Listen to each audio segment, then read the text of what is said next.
সকল প্রশংসা মহান আল্লাহ তাআলার জন্য, যিনি অত্যন্ত মেহেরবান। নবী করিম সাল্লাল্লাহু আলাইহি সাল্লাম ছিলেন সর্বকালের মহামানব। এই পৃথিবীতে যত নবী রাসূল আগমন করেছেন, তারা একটি নির্দিষ্ট জাতি বা গোত্রকে হেদায়েতের জন্য আগমন করেছিলেন। কিন্তু আমাদের নবী মুহাম্মদ সাল্লাল্লাহু আলাইহি সাল্লামকে সমগ্র জিন ও মানবজাতির হেদায়েতের জন্য মহান আল্লাহ তাআলা এই দুনিয়াতে পাঠিয়েছেন। নবী করিম সাল্লাল্লাহু আলাইহি সাল্লাম মাঝে মধ্যেই তার সাহাবীদের কাছে অনেক শিক্ষামূলক গল্প বলতেন এবং তিনি তার উম্মতকে এই সমস্ত শিক্ষামূলক গল্প বলার অনুমতি দিয়েছেন। আব্দুল্লাহ ইবনে আমর রাদিয়াল্লাহু তাআলা আনহু থেকে বর্ণিত, নবী করিম সাল্লাল্লাহু আলাইহি সাল্লাম বলেছেন, জ্ঞানের আলো মানুষের মধ্যে ছড়িয়ে দাও, যদি সেটা একটি আয়াত হয়। তবে নবী করিম সাল্লাল্লাহু আলাইহি সাল্লাম সতর্ক করে বলেছেন, যদি কেউ ইচ্ছাকৃতভাবে মিথ্যা বলে, তবে সে যেন জাহান্নামের প্রস্তুতি নেয়। নবী করিম সাল্লাল্লাহু আলাইহি সাল্লাম বলেছেন, বনি ইসরায়েলের গল্পসমূহ বর্ণনা করো, কারণ এতে কোনো ক্ষতি নেই। তাদের গল্পে আশ্চর্য সব বিষয়বস্তু রয়েছে। মুসনাদে আহমদ, হাদিস নাম্বার ২৬,৬০২। নবী করিম সাল্লাল্লাহু আলাইহি সাল্লাম বলেছেন, আহলে কিতাব অর্থাৎ ইহুদি ও খ্রিস্টানদের কাছে কোনো বিষয়ে জিজ্ঞাসা করো না, কারণ তারা তোমাকে সঠিক পথ দেখাবে না। এমনও হতে পারে তাদের মাধ্যমে তুমি সত্যকে অস্বীকার করবে এবং মিথ্যাকে বিশ্বাস করবে। সহি বুখারী হাদিস নাম্বার ৭৩৬৩, সহি মুসলিম হাদিস নাম্বার ৩০০৪। এই হাদিসের মাধ্যমে এটা প্রমাণিত হয় যে ইহুদি ও খ্রিস্টানদের কাছে কোনো বিষয়ে জিজ্ঞাসা করা বা তাদের গল্প গ্রহণ করার সময় সতর্ক থাকতে হবে। তাদের মাঝে এমন অনেক গল্প প্রচলিত রয়েছে যা ইসলামী আকিদার সঙ্গে সম্পূর্ণ সাংঘর্ষিক। এই ব্যাপারে আমাদের সতর্ক থাকতে হবে। হে সম্মানিত মুসলিমগণ, মহান আল্লাহ তাআলা আমাদের সঠিক পথের জ্ঞান দান করেছেন। তাই আমাদের উচিত আহলে কিতাবের গল্প গ্রহণ করার সময় সতর্ক থাকা এবং শুধুমাত্র সেই গল্পগুলি গ্রহণ করা যা ইসলামী আকিদার সঙ্গে সামঞ্জস্যপূর্ণ। আজকের ভিডিওতে আমরা আপনাদের সামনে এমন কিছু গল্প উপস্থাপন করব যে গল্পগুলি নবী করিম সাল্লাল্লাহু আলাইহি সাল্লাম নিজের মুখে তার সাহাবীদের বলেছেন। চলুন শুরু করা যাক।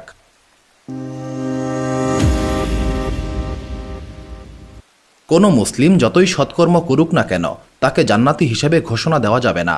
অনুরূপভাবে কোনো মুসলিম যতই খারাপ কাজ করুক না কেন, তাকে জাহান্নামী বলা যাবে না। কারণ কাউকে জান্নাতি বা জাহান্নামী সাব্যস্ত করার ক্ষমতা একমাত্র মহান আল্লাহ তাআলার।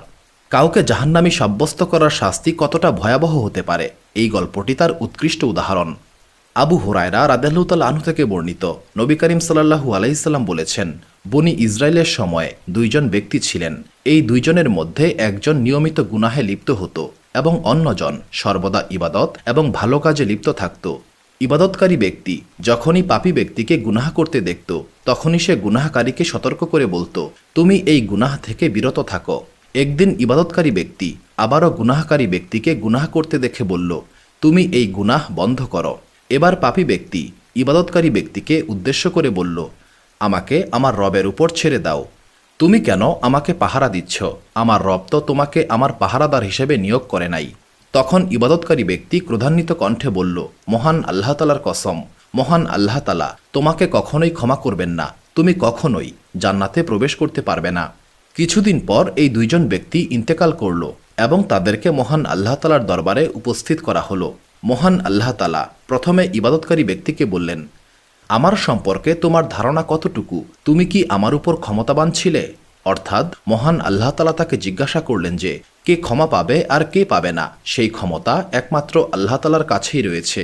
এই ব্যাপারে কারো হস্তক্ষেপ করার অধিকার নেই। এরপর মহান আল্লাহ তাআলা গুনাহকারী ব্যক্তিকে বললেন, তুমি আমার রহমতে জান্নাতে প্রবেশ করো। অর্থাৎ মহান আল্লাহ তাআলা তার অসীম রহমতে সেই গুনাহকারী ব্যক্তিকে ক্ষমা করে দিলেন এবং তাকে জান্নাতে প্রবেশের অনুমতি দিলেন। অন্যদিকে ইবাদতকারী ব্যক্তির ব্যাপারে মহান আল্লাহ তাআলা বললেন, তোমরা একে জাহান্নামে নিক্ষেপ করো, কারণ সে মহান আল্লাহ তাআলার রহমত এবং ক্ষমার সীমা সম্পর্কে অহংকার করেছিল এবং গুনাহকারী ব্যক্তির জন্য মহান আল্লাহ তাআলার ক্ষমাকে অস্বীকার করেছিল। এই ঘটনাটি বর্ণনা করে আবু হুরায়রা রাদিয়াল্লাহু তাআলা আনহু বললেন, সেই মহান সত্তার কসম যার হাতে আমার জীবন, ইবাদতকারী ব্যক্তি এমন এক উক্তি করেছিল যার ফলে তার দুনিয়া এবং আখেরাত সবকিছুই বরবাদ হয়ে গেল। সুনানে আবু দাউদ হাদিস নাম্বার ৪৯০১, সহিহুল জামে হাদিস নাম্বার ৪৪৫৫। নাসিরুদ্দিন আলবানী এই হাদিসের সনদকে সহি বলেছেন। বনি ইসরায়েলের মধ্যে একজন খারাপ চরিত্রের মহিলা বাস করতেন। তিনি দেহ ব্যবসার সঙ্গে জড়িত ছিলেন। তার এই পেশার কারণে সমাজে তিনি অত্যন্ত নিন্দিত এবং পাপিষ্ঠা হিসেবে পরিচিত ছিলেন। একদিন তিনি রাস্তা দিয়ে হেঁটে যাচ্ছিলেন। তখন তিনি দেখতে পেলেন একটি কুকুর প্রচণ্ড পিপাসায় কষ্ট পাচ্ছে। কুকুরটি এতই পিপাসার্ত ছিল যে মরুভূমির উত্তপ্ত বালুর উপর শুয়ে হাঁপাচ্ছিল এবং তার জিহ্বা বের করে শ্বাস নিচ্ছিল। উক্ত মহিলা এই দৃশ্য দেখে মর্মাহত হয়েছিলেন। তিনি ভাবলেন, এই কুকুর মহান আল্লাহ তাআলার সৃষ্টি এবং সে পিপাসায় কষ্ট পাচ্ছে। তিনি তার হৃদয়ে দয়া অনুভব করলেন এবং সিদ্ধান্ত নিলেন তিনি এই কুকুরটিকে পানি পান করাবেন। তিনি তার জুতার সাহায্যে একটি কূপ থেকে পানি তুলে কুকুরটিকে পান করালেন। এই সহজ কাজের মাধ্যমে তিনি কুকুরের জীবন বাঁচিয়ে দিলেন এবং কুকুরের প্রতি দয়া ও করুণা প্রদর্শন করলেন। কুকুরের প্রাণ রক্ষা করার জন্য মহান আল্লাহ তাআলা উক্ত মহিলাকে ক্ষমা করে দিলেন এবং তাকে জান্নাত দান করলেন। সুবহানাল্লাহ। সহিহ বুখারী হাদিস নাম্বার 3467 এবং সহিহ মুসলিম হাদিস নাম্বার 2245। এই গল্প থেকে আমরা শিখতে পারি মহান আল্লাহ তাআলার কাছে ছোট্ট নেক আমলও খুব মূল্যবান।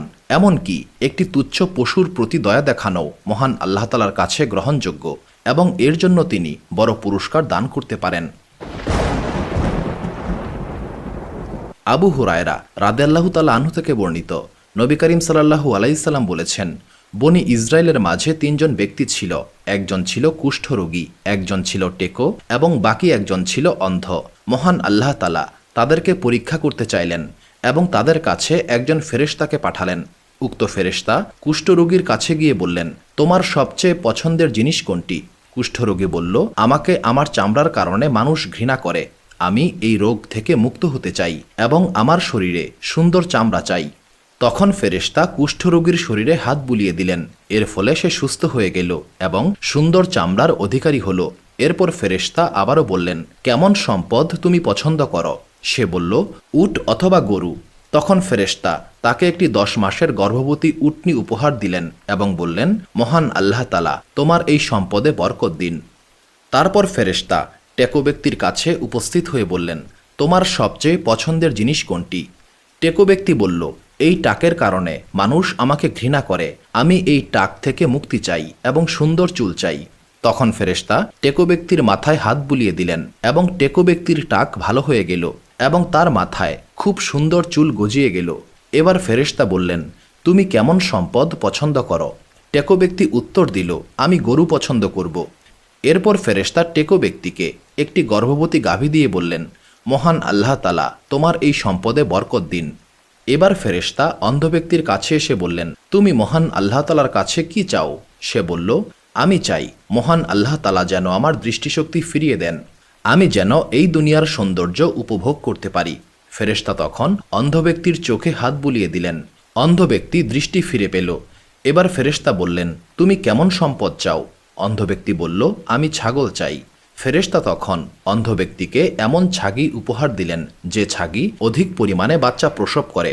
এরপর উট, গাভী এবং ছাগলের বাচ্চা হলো এবং উক্ত 3 ব্যক্তি প্রচুর পরিমাণে উট, গরু এবং ছাগলের মালিক হলো।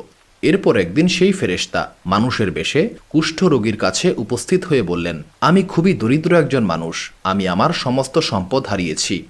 আজ মহান আল্লাহ তাআলা ব্যতীত এমন কেউ নেই যার সাহায্যে আমি গন্তব্যে পৌঁছাতে পারি। মহান আল্লাহ তাআলা তোমাকে সুন্দর রং, সুন্দর ত্বক এবং সম্পদ দান করেছেন। মহান আল্লাহ তাআলার সেই দান থেকে আমাকে একটি উট দাও যাতে আমি আমার গন্তব্যে পৌঁছাতে পারি। এরপর ফেরেশতা আরও বললেন, আমি তোমাকে চিনতে পেরেছি, তুমি একজন কুষ্ঠরোগী ছিলে। মানুষেরা তোমাকে ঘৃণা করত, তুমি নিঃস্ব ছিলে। মহান আল্লাহ তাআলা তোমাকে এই সমস্ত সম্পদ দান করেছেন। তখন কুষ্ঠরোগী অহংকারী কণ্ঠে বলল, আমার এই সমস্ত সম্পদ আমি আমার পূর্বপুরুষদের নিকট থেকে পেয়েছি। তখন ফেরেশতা বললেন, তুমি যদি মিথ্যাবাদী হও তবে মহান আল্লাহ তাআলা যেন তোমাকে আবারও আগের মতো করে দেন। এরপর ফেরেশতা টেকো ব্যক্তির কাছে মানুষের রূপে উপস্থিত হয়ে কুষ্ঠরোগীকে যা বলেছিলেন সেটাই বললেন। টেকো ব্যক্তিও অহংকারী কণ্ঠে বলল, এই সম্পদ আমি আমার পূর্বপুরুষদের দ্বারা প্রাপ্ত হয়েছি। ফেরেশতা তখন টেকো ব্যক্তিকে বললেন, তুমি যদি মিথ্যাবাদী হয়ে থাকো তবে মহান আল্লাহ তাআলা যেন তোমাকে আবার আগের মতো করে দেন।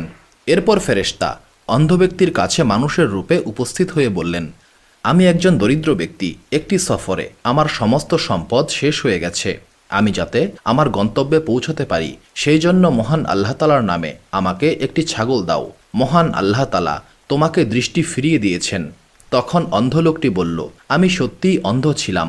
মহান আল্লাহ তাআলা তার অসীম করুণার মাধ্যমে আমাকে দৃষ্টিশক্তি দিয়েছেন। তুমি তোমার ইচ্ছামতো ছাগল নিয়ে যাও। এই সমস্ত ছাগল মহান আল্লাহ তাআলার অসীম নিয়ামত। মহান আল্লাহ তাআলার কসম, তুমি আমার সমস্ত ছাগল নিয়ে গেলেও আমি মন খারাপ করব না। তখন ফেরেশতা বললেন, তোমার এই সম্পদে মহান আল্লাহ তাআলা বরকত দিন। মহান আল্লাহ তাআলা তোমাদের পরীক্ষা করেছেন। মহান আল্লাহ তাআলা তোমার উপর সন্তুষ্ট হয়েছেন এবং তোমার অপর দুই সঙ্গীর উপর অসন্তুষ্ট হয়েছেন। সহিহ বুখারী হাদিস নাম্বার 3464, সহিহ মুসলিম হাদিস নাম্বার 2964। আবু হুরায়রা রাদিয়াল্লাহু তাআলা আনহু থেকে বর্ণিত, নবী করিম সাল্লাল্লাহু আলাইহি সাল্লাম বলেছেন, বনি ইসরায়েলের ইতিহাসে মাত্র 3 জন ব্যক্তি দোলনায় থাকা অবস্থায় কথা বলেছেন। তাদের মধ্যে একজন হলেন ঈসা ইবনে মারিয়াম আলাইহিস সালাম এবং আরেকজন হলেন জুরাইজ নামক একজন আবেদ বান্দা। জুরাইজ অত্যন্ত ধার্মিক একজন ব্যক্তি ছিলেন। তিনি নিজের জন্য একটি ইবাদতখানা তৈরি করেছিলেন এবং সেখানেই তিনি ইবাদতে মগ্ন থাকতেন। একদিন জুরাইজের মা উক্ত ইবাদতখানায় এসে বললেন, হে জুরাইজ। জুরাইজ তখন সলাত আদায় মগ্ন ছিলেন। তিনি মনে মনে বললেন, হে আমার আল্লাহ তাআলা, আমার মা নাকি আমার সলাত? জুরাইজ সলাতেই মগ্ন ছিলেন এবং তার মা চলে গেলেন। পরের দিন জুরাইজের মা আবারও এসে ডাকলেন, কিন্তু জুরাইজ সেদিনও সলাতে মগ্ন ছিলেন। তিনি আবারও মনে মনে বললেন, হে আমার আল্লাহ তাআলা, আমার মা নাকি আমার সলাত? তিনি সলাতে মগ্ন থাকলেন এবং তার মা আবারও চলে গেলেন। তৃতীয় দিন একই ঘটনা ঘটল। জুরাইজের মা তাকে ডাক দিলেন, কিন্তু জুরাইজ সলাতে মগ্ন ছিলেন। তিনি আবারও মনে মনে বললেন, হে আমার আল্লাহ তাআলা, আমার মা নাকি সলাত? তিনি সলাতেই মগ্ন ছিলেন। এবার জুরাইজের মা রাগান্বিত হয়ে বললেন, হে আমার আল্লাহ তাআলা, তুমি জুরাইজকে মৃত্যু দিও না, যতক্ষণ না পর্যন্ত সে একজন ব্যভিচারী মহিলার চেহারা দেখে। বনি ইসরায়েলে কিছু খারাপ মানুষ ছিল যারা জুরাইজকে হিংসা করত। উক্ত এলাকায় একজন সুন্দরী কিন্তু পাপিষ্ঠা মহিলা ছিলেন। সে জুরাইজের পবিত্রতা নষ্ট করার পরিকল্পনা করেছিল। উক্ত মহিলা বলল, যদি তোমরা চাও আমি জুরাইজকে বিভ্রান্ত করতে পারি। খারাপ লোকেরা মহিলার এই কথায় সম্মতি দিল। ব্যভিচারী মহিলা তখন জুরাইজের ইবাদতখানার কাছে গিয়ে তাকে বিভ্রান্ত করার চেষ্টা করল, কিন্তু জুরাইজ উক্ত মহিলাকে কোনো পাত্তাই দিল না। এরপর সেই মহিলা জুরাইজের ইবাদতখানার কাছে বসবাস করা একজন রাখালের সঙ্গে সম্পর্ক গড়ে তুলল। তারা ব্যভিচারে লিপ্ত হল এবং সেই মহিলা গর্ভবতী হল। সন্তান জন্ম দেওয়ার পর সেই মহিলা বলল, এই সন্তান জুরাইজের অপকর্মের ফসল। বনি ইসরায়েলের লোকেরা মহিলার এই কথায় প্রচণ্ড ক্ষুব্ধ হল। তারা জুরাইজের ইবাদতখানায় গিয়ে তাকে বের করে আনল এবং ইবাদতখানা ধ্বংস করে দিল। তারা জুরাইজকে মারধর করতে লাগলো। তারা বলল, তুমি এই মহিলার সঙ্গে অপকর্মে লিপ্ত হয়েছ। তোমার এই অপকর্মের ফলে এই সন্তানের জন্ম হয়েছে। তখন জুরাইজ বললেন, তোমরা আমাকে একটু সময় দাও, আমি সলাত আদায় করব। এরপর জুরাইজ সলাত আদায় করে সেই শিশুটির কাছে গিয়ে তার পেটে হালকা খোঁচা দিয়ে বললেন, হে শিশু, তোমার পিতা কে? শিশুটি তখন উত্তর দিল, অমুক রাখাল আমার পিতা। শিশুর এই কথা শুনে সবাই বুঝতে পারল যে জুরাইজ নির্দোষ। তারা লজ্জিত হল এবং জুরাইজের কাছে ক্ষমা চাইল। তারা বলল, আমরা তোমার ইবাদতখানা সোনা দিয়ে নির্মাণ করে দেব। জুরাইজ বললেন, আমি চাকচিক্য চাই না, আগের মতোই মাটি দিয়ে নির্মাণ করে দাও। এরপর লোকেরা তার ইবাদতখানা আবারও নির্মাণ করে দিল। সহিহ বুখারী হাদিস নাম্বার 3436, সহিহ মুসলিম হাদিস নাম্বার 2750। একদিন একটি শিশু তার মায়ের কোলে দুধ পান করছিল। এমন সময় একজন লোক একটি দ্রুতগামী ও উন্নতমানের ঘোড়া বা উটে আরোহণ করে সেই স্থান অতিক্রম করছিল। লোকটির পোশাক পরিচ্ছদ খুবই সুন্দর এবং উন্নতমানের ছিল। শিশুটির মা লোকটিকে দেখে মহান আল্লাহ তাআলাকে উদ্দেশ্য করে বললেন, হে আমার আল্লাহ তাআলা, আমার এই সন্তানটিকে এই লোকের মতো উপযুক্ত করে দিন। শিশুটি দুধ পান করা বন্ধ করে ওই লোকটিকে দেখে বলল, হে আমার আল্লাহ তাআলা, আমাকে এই লোকের মতো করবেন না। এরপর সে আবার দুধ পান করতে শুরু করল। এই ঘটনা বর্ণনা করতে গিয়ে নবী করিম সাল্লাল্লাহু আলাইহি সাল্লাম নিজের তর্জনী মুখে দিয়ে চুষছিলেন, যেন শিশুটির দুধ পান করার দৃশ্য তুলে ধরছেন। কিছুক্ষণ পর লোকেরা একজন দাসীকে মারধর করতে করতে বলছিল, তুমি একজন ব্যভিচারী এবং চোর। কিন্তু দাসীটি বারবার বলছিল, আমার জন্য আমার আল্লাহ তাআলাই যথেষ্ট এবং তিনি আমার সর্বোত্তম বিচারক। শিশুটির মা এই দৃশ্য দেখে আবারও দোয়া করে বললেন, হে আমার আল্লাহ তাআলা, আমার এই সন্তানকে ওই মহিলার মতো করবেন না। এবারও শিশুটি দুধ পান বন্ধ করে ওই মহিলাটিকে দেখে বলল, হে আমার আল্লাহ তাআলা, আমাকে এই মহিলার মতো হওয়ার তৌফিক দান করুন। এইবার শিশুটির মা অবাক হয়ে বললেন, যখন সেই সুন্দর পোশাক পরা মানুষটির ব্যাপারে আমি বললাম, হে আমার আল্লাহ তাআলা, আমার সন্তানকে এই লোকের মতো উপযুক্ত করুন, তখন তুমি বললে, হে আমার আল্লাহ তাআলা, আমাকে ওই লোকের মতো করবেন না। কিন্তু আবার যখন এই দাসীকে মারধর করা হচ্ছিল, তখন আমি বললাম, হে আমার আল্লাহ তাআলা, আমার এই সন্তানকে এই মহিলার মতো করবেন না। কিন্তু তুমি বললে, হে আমার আল্লাহ তাআলা, আমাকে ওই মহিলার মতো হবার তৌফিক দান করুন। এটা কেন? শিশুটি উত্তর দিল, প্রথম লোকটি ছিল একজন অত্যাচারী ও স্বৈরাচারী। সে মানুষের উপর জুলুম করত। তাই আমি বললাম, হে আমার আল্লাহ তাআলা, আমাকে ওই লোকের মতো করবেন না। আর যখন ওই মহিলাটিকে তারা বলছিল, তুমি ব্যভিচারী এবং চোর, কিন্তু সে আসলে এই কাজগুলি করেনি, সে পবিত্র এবং নির্দোষ, সেই জন্য আমি বললাম, হে আমার আল্লাহ তাআলা, আমাকে ওই মহিলার মতো হবার তৌফিক দান করুন। সহিহ বুখারী হাদিস নাম্বার 3436, সহিহ মুসলিম হাদিস নাম্বার 2550। এক রাজ্যে একজন বাদশাহ ছিলেন। এই বাদশার অধীনে একজন জাদুকর ছিল। যখন জাদুকর বৃদ্ধ হয়ে গেলেন, তখন তিনি বাদশাকে বললেন, আমি এখন বার্ধক্যে উপনীত হয়েছি, আমার কাছে একজন যুবককে পাঠান, যাকে আমি জাদুবিদ্যা শেখাতে পারি। বাদশাহ তার কথা মতো একজন যুবককে ওই জাদুকরের কাছে পাঠালেন। যুবকটি জাদুকরের কাছে যাওয়ার পথে একজন দরবেশের সাক্ষাৎ পেয়েছিল। দরবেশের কথা যুবকের খুব পছন্দ হয়েছিল। এরপর থেকে উক্ত যুবক জাদুকরের কাছে যাওয়ার আগে প্রায়শই দরবেশের কাছে যেত এবং দরবেশের কথা শুনত। কিন্তু যখন জাদুকর দেখলেন যুবক তার কাছে বিলম্ব করে আসছে, তখন সেই জাদুকর সেই যুবককে মারধর করত। যুবক তখন দরবেশের কাছে এই বিষয়ে অভিযোগ করেছিল। দরবেশ তাকে বুদ্ধি দিলেন, যদি জাদুকর তোমাকে জিজ্ঞাসা করে কেন বিলম্ব হলো, তুমি বলবে, আমার পরিবারের কারণে আমার বিলম্ব হয়েছে। আর যদি তোমার পরিবার জিজ্ঞাসা করে, তখন তুমি বলবে, জাদুকরের কারণে আমার বিলম্ব হয়েছে। একদিন এই যুবক রাস্তায় একটি ভয়ানক হিংস্র পশুর সম্মুখীন হলো। তখন যুবক চিন্তা করল, আজ আমি পরীক্ষা করব, জাদুকর ভালো নাকি দরবেশ ভালো। তখন সে একটি পাথর হাতে নিয়ে বলল, হে আমার আল্লাহ তাআলা, যদি দরবেশ আপনার কাছে পছন্দনীয় ব্যক্তি হয়, তবে এই পাথরের আঘাতে পশুটিকে মেরে ফেলুন, যেন মানুষ নিরাপদে চলাচল করতে পারে। এটা বলে যুবকটি পাথর ছুঁড়ে মারল এবং হিংস্র পশুটি মারা গেল। এই ঘটনার পর সে দরবেশের কাছে গিয়ে সমস্ত ঘটনা খুলে বলল। দরবেশ বললেন, তুমি খুব তাড়াতাড়ি একটি বড় পরীক্ষার সম্মুখীন হবে। যদি তুমি সেই পরীক্ষার সম্মুখীন হও, তবে আমার কথা কাউকে বলবে না। এরপর মহান আল্লাহ তাআলার ইচ্ছায় যুবকটি অলৌকিক ক্ষমতা লাভ করেছিল। সে অন্ধ এবং কুষ্ঠ রোগীকে সুস্থ করতে শুরু করল। বাদশার একজন অন্ধ কর্মচারী এই খবর শুনে যুবকের কাছে উপস্থিত হয়ে বলল, যদি তুমি আমাকে সুস্থ করতে পারো, তবে আমি তোমাকে অনেক উপহার দেব। যুবকটি বলল, আমি কাউকে সুস্থ করতে পারি না, একমাত্র মহান আল্লাহ তাআলাই সুস্থ করতে পারেন। যদি তুমি মহান আল্লাহ তাআলার ঈমান কবুল করো, তবে আমি মহান আল্লাহ তাআলার কাছে দোয়া করব। কর্মচারী মহান আল্লাহ তাআলার উপর ঈমান কবুল করে নিল এবং আল্লাহ তাআলা তাকে সুস্থ করে দিলেন। এই ঘটনা বাদশাহ জানতে পেরে যুবককে ডেকে আনলেন এবং জিজ্ঞাসা করলেন, কে তোমাকে এই ক্ষমতা দিয়েছে? যুবক বলল, আমার রব মহান আল্লাহ তাআলা। বাদশাহ রাগান্বিত হয়ে বলল, আমি ছাড়া আর কোনো রব নাই। যুবক বলল, আমার এবং আপনার রব একজন, আর তিনি হচ্ছেন মহান আল্লাহ তাআলা। বাদশাহ এবার যুবকটিকে অত্যাচার করতে শুরু করল। প্রচণ্ড অত্যাচারের মুখে যুবক সেই দরবেশের কথা বলে দিল। বাদশাহ দরবেশকে বন্দী করার হুকুম দিলেন এবং দরবেশকে তার ধর্ম ত্যাগ করার আদেশ দিলেন।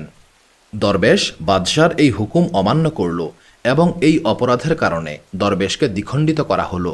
বাদশার আদেশে যুবককে পাহাড়ের চূড়ায় নিয়ে বলা হলো, যদি তুমি তোমার ধর্ম ত্যাগ না করো, তবে তোমাকে পাহাড় থেকে ফেলে দেওয়া হবে। যুবকটি দোয়া করে বলল, হে মহান আল্লাহ তাআলা, আপনার রহমতে আমাকে রক্ষা করুন। মহান আল্লাহ তাআলা যুবকের দোয়া কবুল করলেন।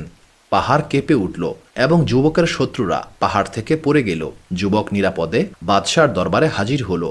এবার বাদশার আদেশে যুবককে নৌকার মাধ্যমে সমুদ্রে নিয়ে যাওয়া হলো এবং বলা হলো, যদি তোমার ধর্ম ত্যাগ না করো, তবে তোমাকে সমুদ্রে ফেলে দেওয়া হবে। যুবক আবারও দোয়া করল, হে মহান আল্লাহ তাআলা, আপনার ইচ্ছায় আমাকে রক্ষা করুন। নৌকাটি উল্টে গেল এবং যুবকের শত্রুরা ডুবে গেল। যুবক আবারও নিরাপদে বাদশার দরবারে ফিরে এলো।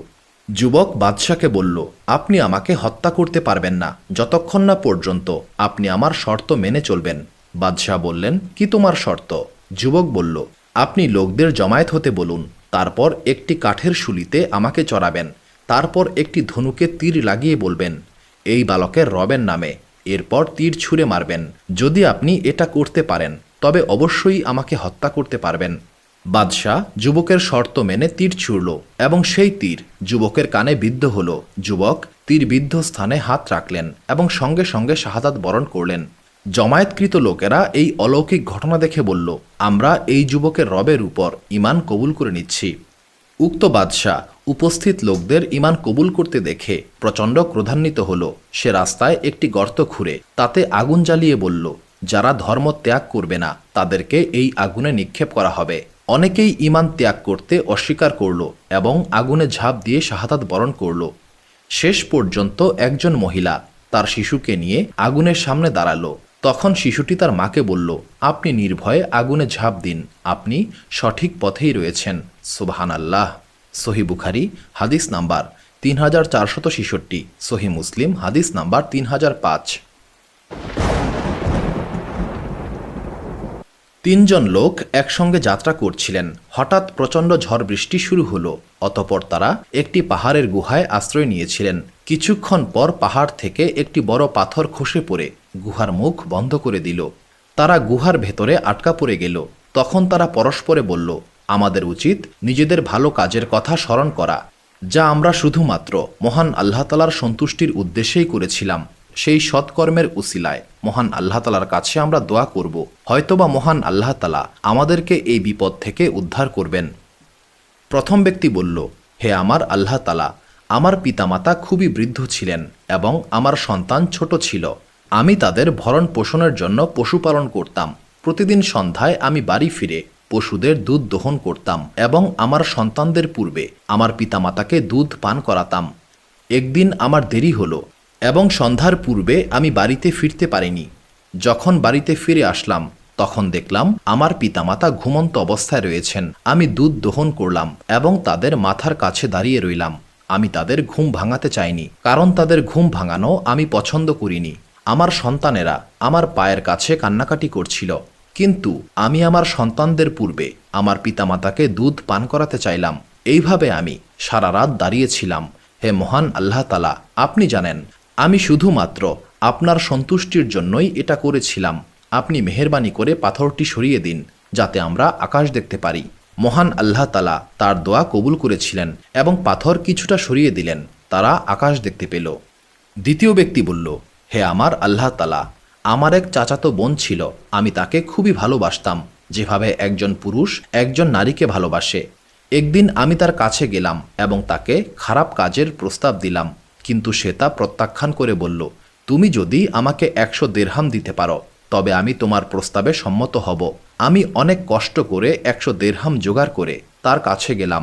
যখন আমি খারাপ কাজের জন্য প্রস্তুত হলাম তখন সে বলল, হে আল্লাহ তাআলার বান্দা, আল্লাহকে ভয় করো, অন্যায়ভাবে আমার সতীত্ব নষ্ট করো না।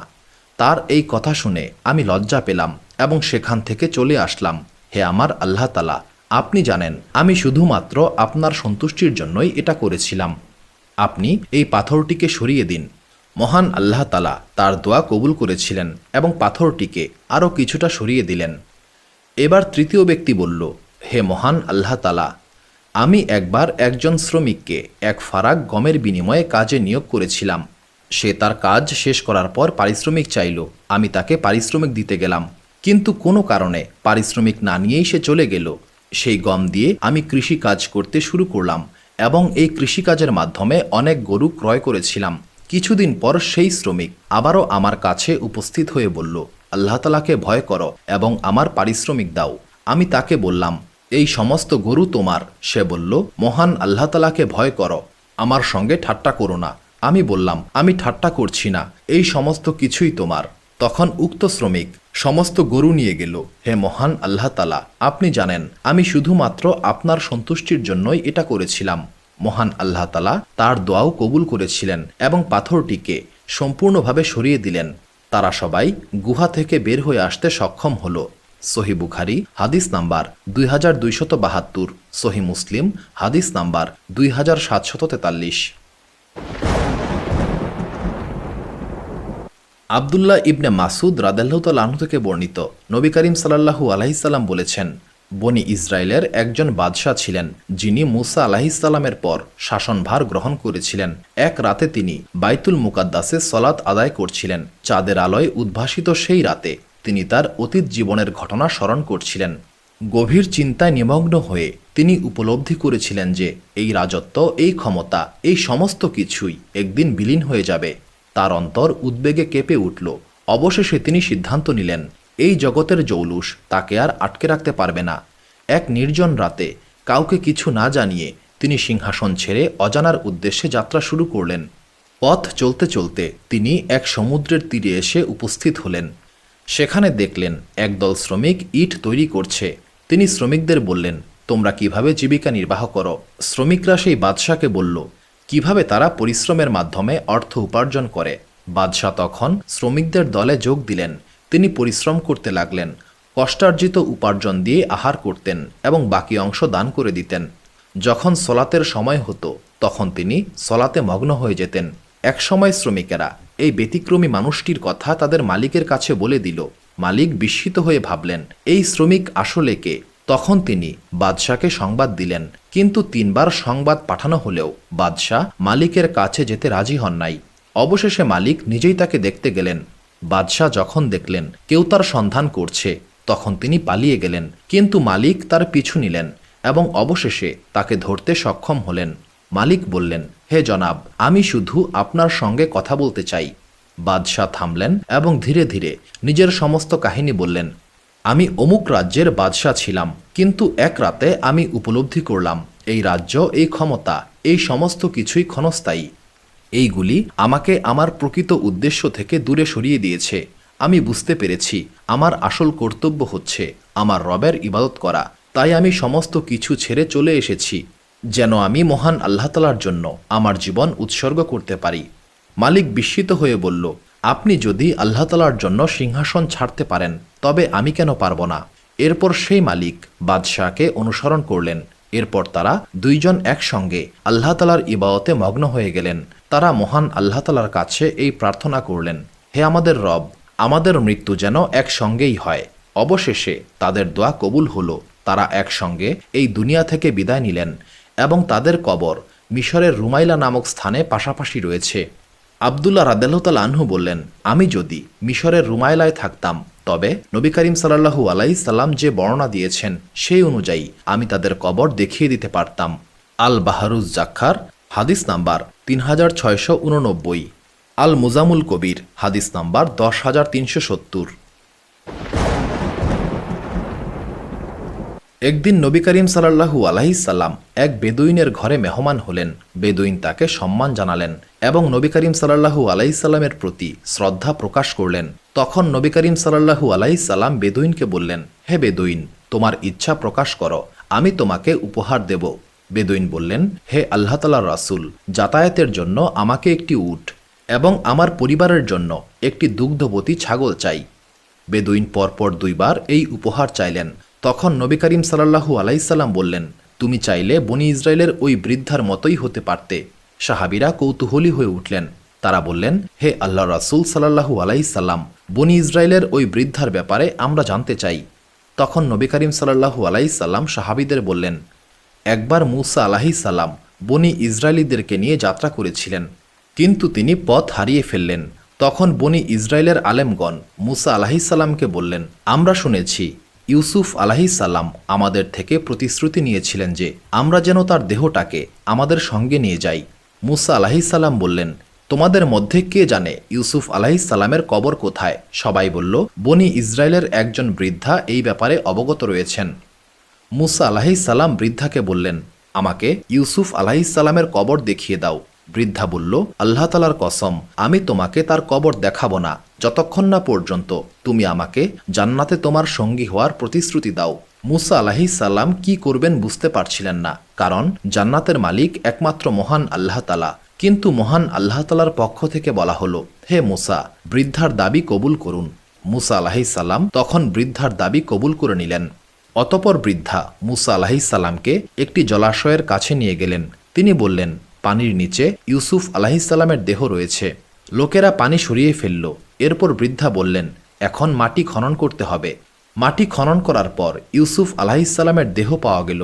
যখন ইউসুফ আলাহিসাল্লামের দেহ তুলে নেওয়া হলো, তখন মহান আল্লাহ তালার অসীম কুদরতে পথ এমন আলোকিত হয়ে গিয়েছিল যে যেন তারা দিনের বেলায় যাত্রা করছিল। সুবহানাল্লাহ। এই ঘটনা আমাদের শিক্ষা দেয়, বৃদ্ধা পার্থিব জীবনের সুখ বা সম্পদ চাননি। তিনি জান্নাতের উচ্চতম মর্যাদা চেয়েছিলেন। তিনি জান্নাতের উচ্চতম স্থানে আরোহণ করতে চেয়েছিলেন। এটা আমাদের শেখায় আমাদের চিন্তা আখিরাত কেন্দ্রিক হওয়া উচিত। মুসা আলাহিসাল্লাম প্রথমে বৃদ্ধার শর্ত পছন্দ না করলেও মহান আল্লাহ তালার আদেশে তা মেনে নিয়েছিলেন। বৃদ্ধার কাহিনী আমাদের এটা শেখায় যে মহান আল্লাহ তালার ইচ্ছার কাছে সমর্পণ করা উচিত। এই ঘটনাটি মুস্তাদরাক হাকিম গ্রন্থে বর্ণিত হয়েছে, হাদিস নাম্বার 4088। বনি ইসরায়েলের খুব বড় একজন আলেম ছিলেন। তিনি খুব জ্ঞানী, ধার্মিক এবং নিষ্ঠাবান ছিলেন। তিনি তার স্ত্রীকে অত্যন্ত ভালোবাসতেন এবং তার প্রতি গভীরভাবে আসক্ত ছিলেন। দুর্ভাগ্যবশত একদিন তার স্ত্রী ইন্তেকাল করলেন। এই ঘটনায় বনি ইসরায়েলি আলেম এতটাই মর্মাহত হয়েছিলেন যে তিনি শোকে সম্পূর্ণরূপে ভেঙে পড়েছিলেন। তিনি ঘরের দরজা বন্ধ করে একাকী থাকতে শুরু করেন। কেউ তার সঙ্গে দেখা করতে পারত না। কেউ তার কাছে আসার চেষ্টা করলেও তিনি দেখা দিতেন না। এভাবেই তিনি শোকে নিমজ্জিত হয়ে পড়েছিলেন। এক নারী আলেমের এই অবস্থা সম্পর্কে জানতে পারেন। তিনি বললেন, আমি যে কোনোভাবেই হোক আলেমকে এই অবস্থা থেকে মুক্ত করে আনব। তিনি আলেমের বাড়িতে গিয়ে বললেন, আমার খুব একটি জরুরি মাসালা জানার আছে, যার সমাধান কেবলমাত্র এই আলেমই দিতে পারবেন। আমি এই মাসালার ব্যাপারে তার মুখ থেকে সরাসরি জানতে চাই। যখন লোকেরা চলে গেল, তখনও সেই মহিলা দরজার সামনে দাঁড়িয়েছিল এবং বলল, আমি এখান থেকে যাব না, আমাকে উক্ত আলেমের সঙ্গে দেখা করতেই হবে। অবশেষে উক্ত আলেমকে একজন সংবাদ দিলেন, দরজার বাইরে একজন মহিলা এসেছেন, যিনি আপনার কাছে একটি গুরুত্বপূর্ণ মাসালার সমাধান জানতে চান। তিনি বলেছেন, কেবল আপনার মুখ থেকেই তিনি উত্তর শুনতে চান এবং কোনোভাবেই ফিরে যাবেন না। আলেম বললেন, তাকে ভেতরে আসতে দাও। নারী ভেতরে প্রবেশ করে বললেন, আপনার কাছে একটি ফতোয়া জানতে এসেছি। আলেম বললেন, বলুন, কি জানতে চান? মহিলা বললেন, আমি আমার এক প্রতিবেশীর নিকট থেকে কিছু গয়না ধার নিয়েছিলাম। আমি অনেক দিন তা ব্যবহার করেছি। এখন আমার প্রতিবেশী তার গয়না ফেরত চায়। এখন আপনি বলুন, আমার কি এই গয়না ফেরত দেওয়া উচিত? আলেম বললেন, অবশ্যই, মহান আল্লাহ তাআলার কসম, আপনাকে অবশ্যই তা ফিরিয়ে দিতে হবে। নারী বললেন, কিন্তু এটা তো আমি অনেকদিন যাবৎ ব্যবহার করেছি। আলেম বললেন, গয়নার মালিক আপনাকে এটা কিছু দিনের জন্য ধার দিয়েছিলেন, এখন তাকে ফিরিয়ে দিতে হবে। তখন মহিলা বললেন, মহান আল্লাহ তাআলা আপনাকে রহম করুক। তবে কি আপনি এমন কিছু নিয়ে শোক করছেন যা মহান আল্লাহ তাআলা আপনাকে কিছু সময়ের জন্য দান করেছিলেন, এখন তিনি সেটা আবার ফিরিয়ে নিয়েছেন, অথচ এর প্রকৃত মালিক তিনি? এই কথাগুলি শুনে আলেম হঠাৎ করেই নিজের অবস্থার গভীরতা বুঝতে পারলেন। তার চেতনা ফেরত আসলো। তিনি উপলব্ধি করতে পারলেন যে শোকে তিনি কষ্ট পাচ্ছিলেন তা আসলে অনর্থক। মহান আল্লাহ তাআলার ইচ্ছাই হচ্ছে শ্রেষ্ঠ, আর যা তিনি ফিরিয়ে নিয়েছেন সেটার প্রকৃত মালিক তিনি। অবশেষে তিনি দুঃখ কাটিয়ে উঠলেন এবং আবারও মানুষের মাঝে ফিরে এলেন। তিনি বুঝতে পেরেছিলেন মহান আল্লাহ তাআলার দেওয়া সমস্ত কিছুই আমানত, এবং যখন তিনি চান তা ফিরিয়ে নেন। এই আত্ম উপলব্ধির মাধ্যমে তিনি শান্তি পেলেন এবং আবারও স্বাভাবিক জীবনে ফিরে আসলেন। এই গল্পটি মুয়াত্তা মালিক গ্রন্থে বর্ণিত হয়েছে, পৃষ্ঠা নাম্বার 163, হাদিস নাম্বার 43।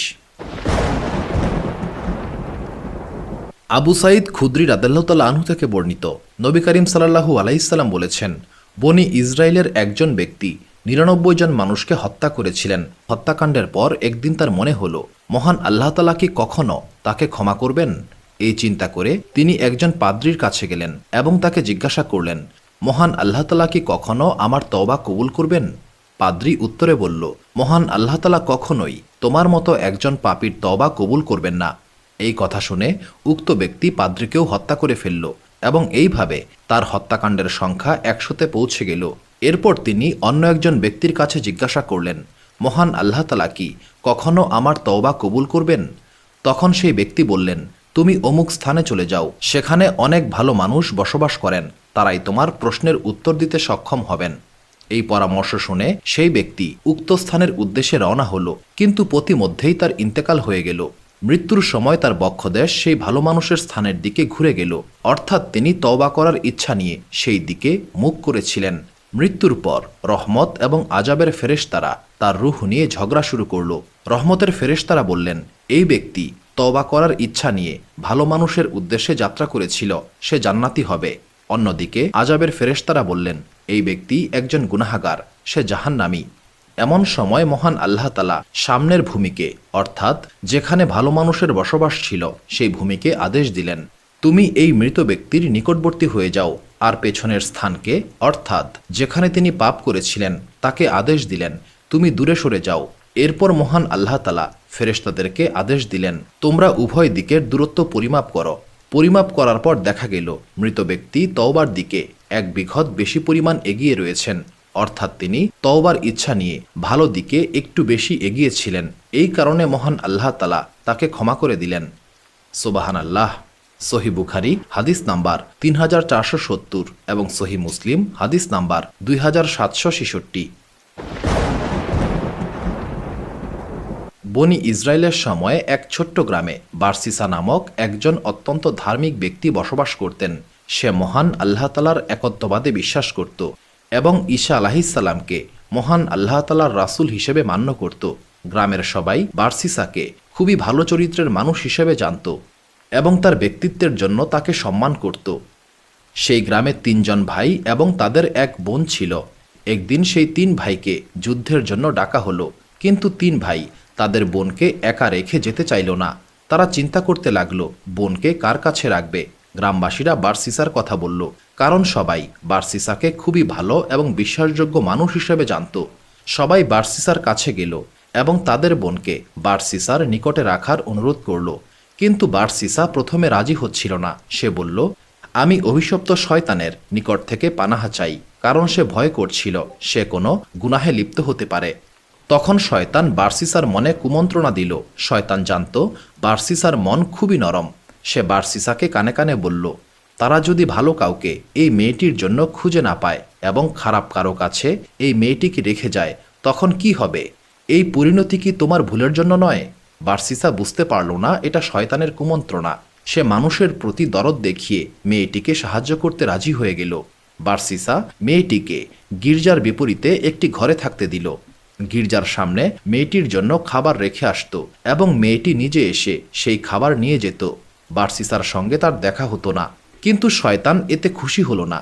সে আবারও বারসিসার কাছে আসলো এবং বলল, তুমি কেন মেয়েটির খাবার তার ঘরের সামনে রেখে আসছো না?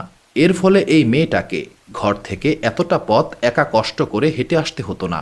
বারসিসা এবারও রাজি হলো এবং মেয়েটির ঘরের সামনে খাবার রেখে আসতে শুরু করলো। শয়তান আবারও আসলো এবং বলল, তুমি কেন তার ঘরের ভেতর খাবার দিচ্ছ না? এর ফলে মানুষ তাকে একা ঘর থেকে বের হতে এবং ঢুকতে দেখবে না। এবার বারসিসা মেয়েটির ঘরে খাবার দিয়ে আসতে শুরু করলো। শয়তান আবারও এসে বলল, এই মেয়েটার সঙ্গে তোমার কথা বলা উচিত, এইভাবে একা একা থাকলে সে পাগল হয়ে যাবে। বারসিসা এবার মেয়েটির সঙ্গে কথা বলতে শুরু করলো। প্রথমে তারা রুমের আড়ালে কথা বলতো, কিন্তু শয়তানের কুমন্ত্রণায় একসময় তারা সামনাসামনি কথা বলতে শুরু করলো। এইভাবে ধীরে ধীরে শয়তান বারসিসাকে পাপের মধ্যে ডুবিয়ে দিল।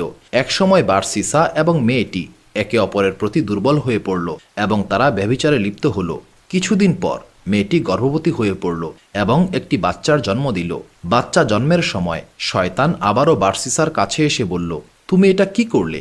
তোমার এই অপকর্মের প্রমাণ সরিয়ে ফেলতে হবে, না হলে মেয়েটির ভাইয়েরা যখন ফিরে আসবে তখন তোমাকে হত্যা করে ফেলবে। বারসিসা ভয়ে বাচ্চাটিকে খুন করে ঘরের মেঝেতে পুঁতে ফেলল। শয়তান আবারও এসে বলল, তুমি একজন নারীর সন্তানকে হত্যা করেছ এবং এটা আশা করছো সেটা কাউকে বলবে না। তখন বারসিসা সেই মেয়েটিকেও খুন করে তাকেও ঘরের মেঝেতে পুঁতে রাখল। কিছুদিন পর মেয়েটির ভাইয়েরা ফিরে এলো। বারসিসা তখন তাদেরকে একটি মিথ্যা কবর দেখিয়ে বলল, তোমাদের বোন অসুস্থতার কারণে মারা গিয়েছে এবং ওই কবরে তাকে দাফন করা হয়েছে। সবাই বারসিসার এই কথা বিশ্বাস করল। কিন্তু সেই রাতে শয়তান 3 ভাইকে একই স্বপ্ন দেখালো। স্বপ্নে শয়তান বলল, বারসিসা তোমাদের বোনকে হত্যা করেছে। প্রমাণ হিসেবে তোমাদের বোন যে ঘরে থাকত সেই ঘরের মেঝে খুঁড়ে দেখতে পারো। ঘুম থেকে ওঠার পর তারা একে অপরকে এই স্বপ্নের কথা বলল এবং বুঝতে পারল তারা তিনজন একই স্বপ্ন দেখেছে। তারা বার্সিসার এলাকায় গিয়ে প্রথমে বার্সিসার দেখানো কবর খুঁড়ে দেখল, কিন্তু সেখানে কিছুই পেল না। এরপর তারা মেয়েটির ঘরের মেঝে ঘুরে তাদের বোন এবং বাচ্চারা লাশ পেল। তারা বার্সিসাকে ধরে ফেলল এবং বলতে বাধ্য করল যে আসলে কি হয়েছিল। তারপর গ্রামবাসী বার্সিসাকে বাদশার কাছে নিয়ে গেল। বাদশাহ তাকে শিরচ্ছেদ করার আদেশ দিলেন। যখন বার্সিসাকে শিরচ্ছেদ করতে নিয়ে যাওয়া হচ্ছিল, তখন শয়তান আবারও তার কাছে এলো। এবার শয়তান মানুষের রূপ নিয়ে এসে বলল, তোমার এই অবস্থার জন্য তুমি নিজে দায়ী নও। তোমার এই অবস্থা আমিই করেছি এবং একমাত্র আমিই তোমাকে বাঁচাতে সক্ষম, যদি তুমি আমার শর্ত মেনে নাও। বার্সিসা বলল, আমাকে কি করতে হবে? তখন শয়তান বলল, তুমি আমাকে সেজদা করো, তবেই আমি তোমাকে রক্ষা করব। বাঁচার জন্য মরিয়া হয়ে বার্সিসা শয়তানকে সেজদা করল এবং কাফের হয়ে গেল। সেজদা করার সঙ্গে সঙ্গে শয়তান বার্সিসাকে বলল, এখন আমি তোমার থেকে মুক্ত। আমি মহান আল্লাহ তাআলাকে ভয় করি, যিনি বিশ্বজগতের প্রতিপালক। এই কথা বলে শয়তান সেখান থেকে পালিয়ে গেল এবং বার্সিসার শিরচ্ছেদ করা হলো। কিয়ামতের দিন যখন বার্সিসাকে জীবিত করা হবে, তখন সে শয়তানকে সেজদা করতে করতে উঠে দাঁড়াবে। এই গল্প থেকে আমরা শিখতে পারি, শয়তান সব সময় আমাদের পথভ্রষ্ট করার চেষ্টা করে থাকে। সে আমাদের কাছে ভালো কাজের ছদ্মবেশে আসে, কিন্তু আসলে তার উদ্দেশ্য থাকে আমাদেরকে পাপের দিকে ঠেলে দেওয়া। মহান আল্লাহ তাআলা বলেন, শয়তান মানুষকে বলে কুফরি করো, অতপর যখন সে কুফরি করে তখন শয়তান বলে, আমি তোমার থেকে মুক্ত। আমি বিশ্বজগতের প্রতিপালককে ভয় করি। সূরা হাশর আয়াত 16। এই গল্প আমাদের শেখায় শয়তানের কুমন্ত্রণা থেকে সতর্ক থাকতে হবে এবং সব সময় মহান আল্লাহ তাআলার কাছে আশ্রয় প্রার্থনা করতে হবে। শয়তান আমাদের সবচেয়ে বড় শত্রু এবং সে আমাদের ধ্বংস করার চেষ্টা করে। তাই আমাদের উচিত মহান আল্লাহ তাআলার আদেশ মেনে চলা এবং শয়তানের ফাঁদে পা না দেওয়া। সুপ্রিয় দর্শক মণ্ডলী, প্রতিদিন নতুন নতুন ভিডিও পেতে আমাদের চ্যানেলটি অবশ্যই সাবস্ক্রাইব করুন এবং পাশে থাকা বেল আইকনটি প্রেস করতে অবশ্যই ভুলবেন না, এবং সেই সাথে আপনার যে কোনো মতামত আমাদের জানাতে আমাদের ভিডিওতে অবশ্যই কমেন্ট করুন। আশা করি আপনারা সবাই ভালো থাকবেন এবং সুস্থ থাকবেন। আসসালামু আলাইকুম।